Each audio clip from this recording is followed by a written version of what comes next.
Okay, so this is going to be part two because I have given up trying to do a one take video on healing. If I could edit, then that would probably make my life a lot easier, but I've just kind of like given up about 10 times. So yeah, part two, and this is going to be, well, I'm going to try and make it not so self-obsessed because I said at the beginning, or I said at the beginning of some of the attempts to do about that one, that it wasn't going to be just my life story.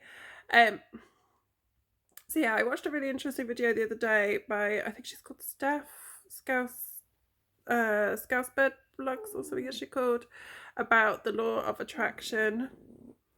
And like it was just amazing.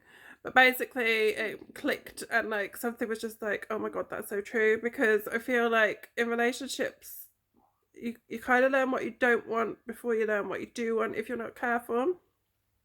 So she was saying, it gets to a point where you've had all the shit and you've had all the assholes and everything else, and you just go, do you know what? All I want is a nice man. And what do you get? A nice man. And what do you not want? A nice man. Because they could have nothing else going for them whatsoever other than, but he's a nice man. And like, I so get this with my last relationship, and bless him, he was absolutely lovely, but that wasn't enough, because that sounds horrible. For somebody, he will be perfect, but for me, like, I can't have somebody that just agree.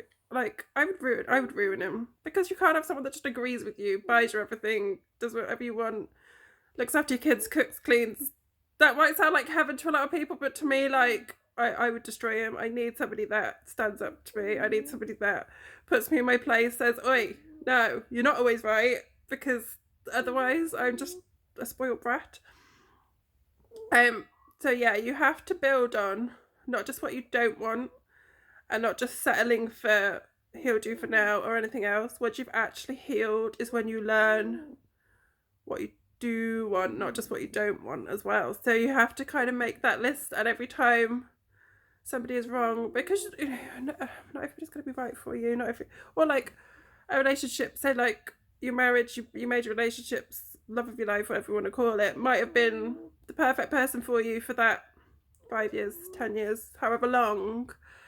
But everybody changes, and like, I am a completely different person to the person I was, when I met my husband. I was 18. So, at different times in your life, you need completely different people.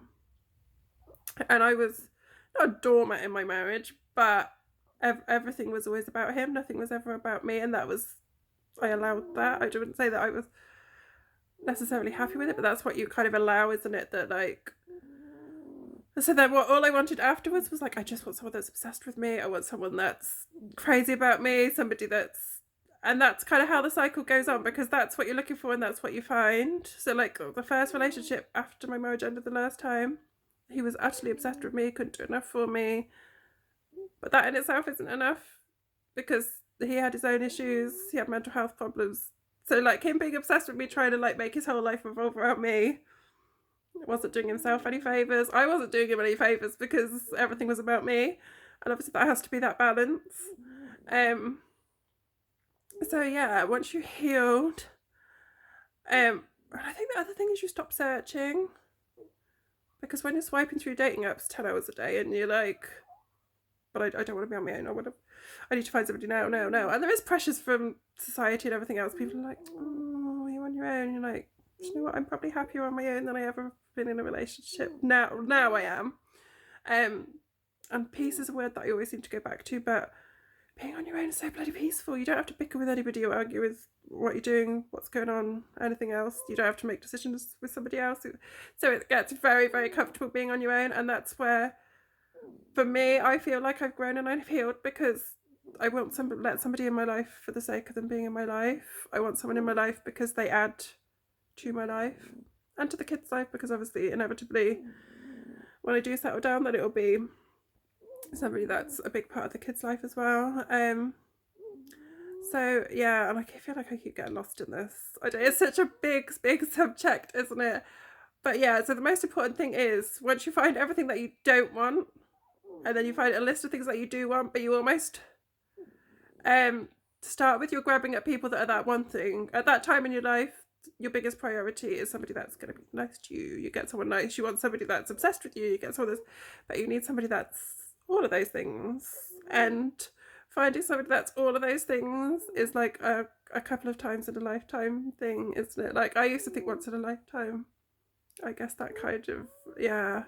Obviously when you get married you think that's that, don't you? But yeah, I think maybe you get, I don't know, should we say 2 or 3 shots at it? So the big loves of your life isn't necessarily going to be one person for your life. It's going to be one person that teaches you a hell of a lot as well, because I think that's another thing. Like the people that are your soulmates, those kind of things, they aren't necessarily the person that you're meant to be with, that you're going to be with forever, but they can come into your life and teach you more in like a tiny amount of time than somebody could be in your life for years and years and not really bring anything to your life.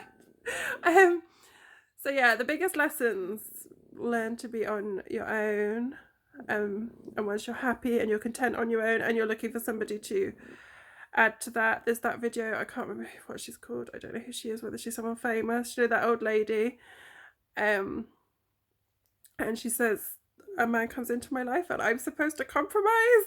She's like, no, I learned to love myself and I want somebody that will love me too, and I want somebody that will add to that. You don't bring someone into your life for you to compromise. I mean, obviously there are things, like the little things in life, in day-to-day life, you're going to have to compromise on, but the way that somebody loves you, it's not something that you should compromise on. And everybody loves in a different way, but you have to learn boundaries of what is acceptable and what's not, because that is the huge difference. Because somebody that loves you will not kind of put you in a position where you would lose them. They will not put you in a position where they will hurt you, well, not intentionally anyway. And you just have to learn what is right for you and what you really, really want, because it's not a race. It's not a, oh my god, I've got to grab a man and settle down right now. Essentially, I haven't been on my own for 5 years. You know, at times I got back with Tom, at times I've been with other people, but in terms of like actually living alone and those kind of things, I have done that for 5 years. So I've not just grabbed the first person and gone, right, like, move in, let's live happily ever after. It's not that easy a process. It is a long thing, and I would say it's only really the last 12 months probably that I've been able to see I kind of like the chance of a future or something. Not that I've like met anybody and been like, oh my god, they're going to be like my happily ever after. But it's only really been the last year that I've been able to go, do you know what, that will happen one day, and when it does, it'll be amazing. But for now, I'm happy on my own, and that is the most important gift that you can give yourself. And I hope this video or 2 videos haven't been too waffly, haven't been too cliche-y. So yeah, hopefully somebody gets something from this. I get so many people messaging me, I think because I do put myself out there quite a bit, not to this extent, but like on my social media, I don't shy away from sharing little snippets of my life. And obviously a lot of people know parts of what I've gone through, parts of the fact that I'm on my own, everything else. So many people reach out to me and just say like, help. And I love that, because I'm like, I like to be able to help people. And yeah, my idea of help is leave. Unless, I mean, it's hard to say, isn't it? In most situations, I think if they've really been considering that for a long time, then that's the right decision for them, and I support them. You get the occasional one where, I don't know, it's hard to explain. There's not anything actually, you know, their husband's going out providing, putting money in the, get my words out, you know, putting money in the bank, food on the table, blah blah blah, and nothing they do is ever good enough. And then you have to go like, hang on, reality check, this single mum life isn't the easy, you know, this isn't the easy option. It's not a choice that I would have, you know, I wouldn't have chosen this unless I absolutely had to.